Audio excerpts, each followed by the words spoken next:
السلام علیکم۔ پاکستان میں اس وقت شام کے 7، بھارت میں 7:30 اور یہاں ہمارے اسٹوڈیوز کی گھڑیوں میں صبح کے 10 بج رہے ہیں۔ وائس آف امریکہ واشنگٹن کی اردو سروس سے ہماری باقاعدہ نشریات کا آغاز ہوتا ہے۔ پہلے گھنٹے کے لیے میں ہوں آپ کا میزبان خالد حمید۔ جیسا کہ آپ دیکھ رہے ہیں فیس بک لائیو پر ہم آپ کے سامنے ہیں، اور ویب سائٹ اور ریڈیو پر ہمارا یہ 1 گھنٹے کا نیوز شو جاری رہے گا۔ تو آغاز کرتے ہیں پہلے آج کی اہم خبروں کی سرخیوں سے۔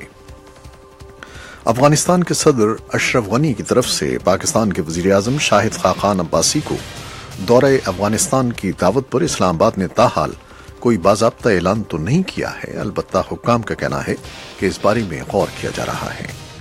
اور افغانستان میں امریکی سفیر نے کہا ہے کہ جب تک طالبان کھلے دروازے سے اندر داخل نہیں ہوتے، انہیں انتہائی شدید فوجی دباؤ کا سامنا رہے گا۔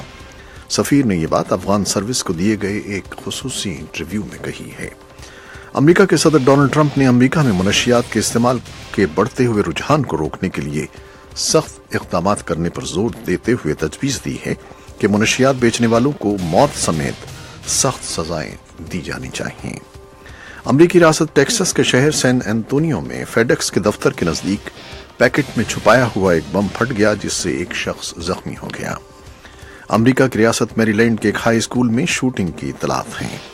یہ اسکول واشنگٹن سے 109 کلومیٹر دور جنوبی میری لینڈ میں واقع ہے۔ تفصیلات ابھی آ رہی ہیں۔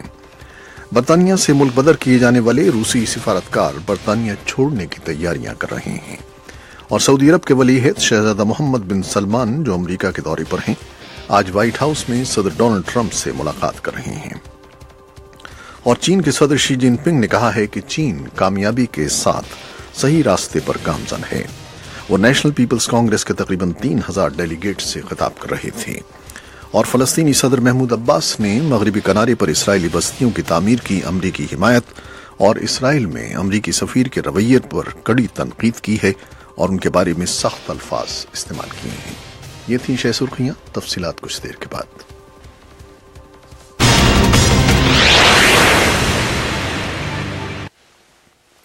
اور اب خبروں کی تفصیل۔ افغانستان کے صدر اشرف غنی کی جانب سے وزیر اعظم شاہد خاقان عباسی کو کابل کے دورے کی دعوت پر پاکستانی حکومت غور کر رہی ہے۔ عہدیداروں کا کہنا ہے کہ اس سلسلے میں سیاسی اور فوجی قیادت سے مشاورت کی جائے گی۔ اس بارے میں تفصیلات جاننے کے لیے چلتے ہیں اسلام آباد، جہاں ہمارے محمد اشتیاق۔ جی اشتیاق۔ جی، گزشتہ اختتام ہفتہ پاکستان کی قومی سلامتی کے مشیر lieutenant general retired Nasir Khan Janjua نے افغانستان کا دورہ کیا تھا، اور اس موقع پر افغان صدر نے اپنے پاکستان کے وزیر اعظم کو ایک دعوت کا پیغام بھیجا تھا اور کہا تھا کہ وہ افغانستان کا دورہ کریں، اور اس کا مقصد انہوں نے یہ بتایا تھا کہ تاکہ دونوں ممالک کے درمیان ریاست کی سطح پر مذاکرات کا آغاز ہو سکے۔ اس دورے کے بعد اب پاکستان میں حکام اس بارے میں جائزہ لے رہے ہیں، اور جو وزارت خارجہ کے ذرائع ہیں ان کا یہ کہنا ہے کہ سیاسی اور عسکری قیادت کے درمیان مشاورت کا سلسلہ جاری ہے۔ اس کے بعد اس کے بارے میں ایک فریم ورک جو ہے وہ وزیر اعظم کو پیش کیا جائے گا، اور پھر فیصلہ ہوگا۔ لیکن جو تجزیہ کار ہیں پاکستان میں، ان کا کہنا ہے کہ اس موقع سے فائدہ اٹھانا چاہیے اور پاکستان کو جلد اس کا مثبت جواب دینا چاہیے، کیونکہ دونوں ممالک کے درمیان جو معاملات ہیں، جو دوریاں ہیں، ان کا حل مذاکرات یا بات چیت سے ممکن ہے۔ جی ہاں، یہ ایک عمل آگے بڑھے گا تبھی پوری طرح سے اس خطے میں امن قائم ہو سکتا ہے، اور یہ یقیناً ایک اچھی پیش رفت ہوگی۔ جی بالکل۔ پاکستان کی جو سابق سفیر ہیں واشنگٹن میں شہری رحمان، وہ سینٹ کا بھی حصہ ہیں، انہوں نے بھی یہی کہا ہے کہ افغانستان میں طاقت کا استعمال گزشتہ 17 سالوں سے ہو رہا ہے، اور اب اس بات کا ادراک ہو چلا ہے سب کو کہ اس مسئلے کا حل بات چیت سے ممکن ہے۔ تو اب اگر پاکستان اور امریکہ بھی اس میں شامل ہو تو شاید جو معاملات اس کا دیر پر حل تلاش کرنے کی کوشش ہیں ان کو تقویت مل سکتی ہے۔ جی ہاں، اسی اسنا میں UNHCR نے کہا ہے کہ وہ افغان پناہ گزینوں کے مسئلے کو حل کرنے کے لیے پاکستان اور افغانستان کے ساتھ کام کرنے کو تیار ہیں۔ یہ بھی تفصیلات آپ کے پاس ہیں؟ جی، جو UNHCR ہے انہوں نے گزشتہ شب ایک بیان جاری کیا جس میں انہوں نے کہا کہ وہ یہ ایک طویل المدت مسئلہ ہے جس کے حل کے لیے وہ پاکستان اور افغانستان کے ساتھ مل کر کام کرنا چاہتے ہیں۔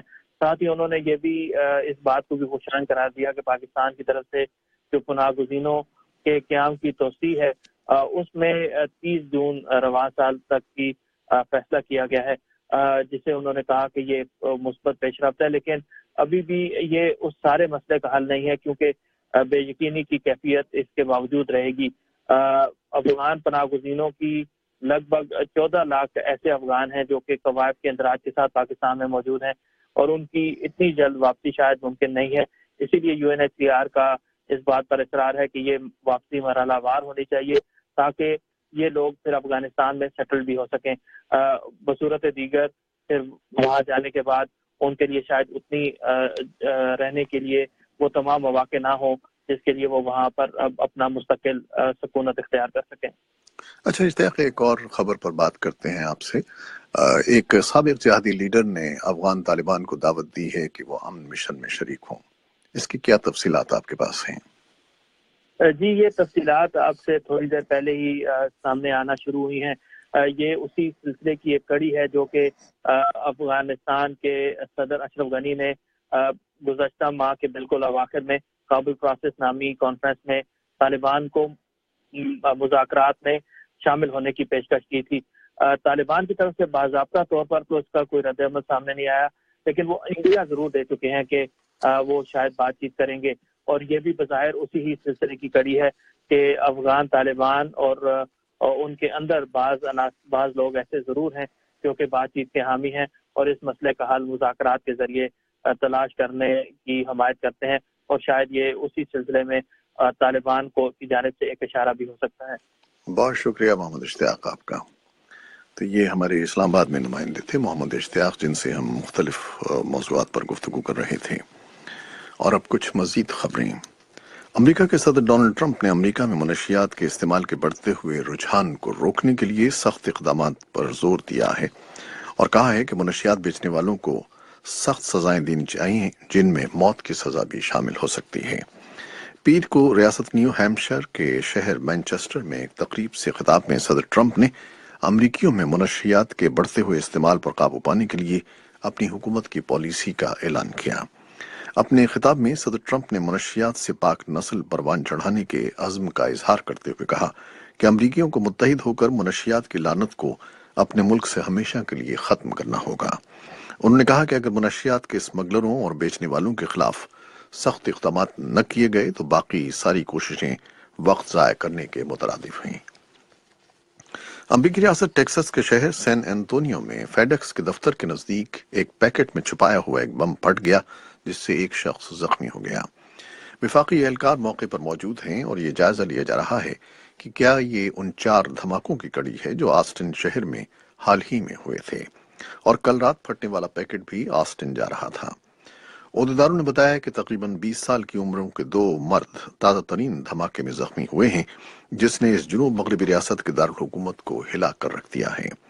آسٹن پولیس کے سربراہ برائن مینلے کا کہنا ہے کہ دونوں افراد شدید زخمی ہیں لیکن ان کی حالت خطرے سے باہر ہے۔ امریکہ کی ریاست میری لینڈ کے ایک ہائی اسکول میں شوٹنگ کی اطلاعات ملی ہیں۔ یہ اسکول واشنگٹن سے 109 کلومیٹر دور جنوبی میری لینڈ میں واقع ہے۔ گریٹ ملز ہائی اسکول کے کیمپس کو بند کر دیا گیا ہے اور اسکول انتظامیہ کا کہنا ہے کہ تمام سرگرمیاں روک دی گئی ہیں اور کاؤنٹی شیرف موقع پر پہنچ گئے ہیں۔ مزید تفصیلات ابھی آ رہی ہیں۔ برطانیہ سے ملک بدر کیے جانے والے روسی سفارتکار برطانیہ چھوڑنے کی تیاری کر رہے ہیں۔ انہیں ایک سابق روسی جاسوس کو برطانوی سرزمین پر زہر دینے کی کوشش میں ملوث ہونے کے جرم میں ملک چھوڑنے کا حکم دیا گیا تھا۔ روسی میڈیا نے خبر دی ہے کہ ایک وین منگل کے روز لندن میں روسی سفارت خانے کے باہر دیکھی گئی ہے۔ روس نے برطانیہ کے اس اقدام کے جواب میں 23 برطانوی سفارتکاروں کو ملک چھوڑنے کا حکم دیا تھا جو آئندہ دنوں میں ماسکو چھوڑ دیں گے۔ روس زہر دینے کے اس واقعے میں ملوث ہونے سے انکار کرتا ہے۔ سعودی عرب کے ولی عہد شہزادہ محمد بن سلمان جو امریکہ کے دورے پر ہیں، آج وائٹ ہاؤس میں صدر ڈونلڈ ٹرمپ سے ملاقات کر رہے ہیں۔ ان کا یہ دورہ ایسے وقت میں ہو رہا ہے جب سعودی عرب اور ایران کے درمیان کشیدگی عروج پر ہے۔ وائٹ ہاؤس کے ایک سینئر عہدیدار کا کہنا تھا کہ یہ ملاقات باہمی تعلقات میں پیش رفت اور ایران کی علاقے کو غیر مستحکم کرنے کی حالیہ کارروائی پر بات چیت کے لیے بہترین موقع ہے۔ چین کے صدر شی جن پنگ نے کہا ہے کہ چین کامیابی کے صحیح راستے پر گامزن ہے۔ وہ نیشنل پیپلز کانگریس کے تقریباً 3000 ڈیلیگیٹ سے خطاب کر رہے تھے۔ یہ تھیں وہ خبریں جو فیس بک لائیو پر ہم نے آپ کے لیے پیش کی۔ ویب سائٹ اور ریڈیو پر ابھی ہمارا یہ شو جاری ہے، ہمارے ساتھ رہیے گا۔ فیس بک لائیو سے اجازت لیتے ہیں، اللہ حافظ۔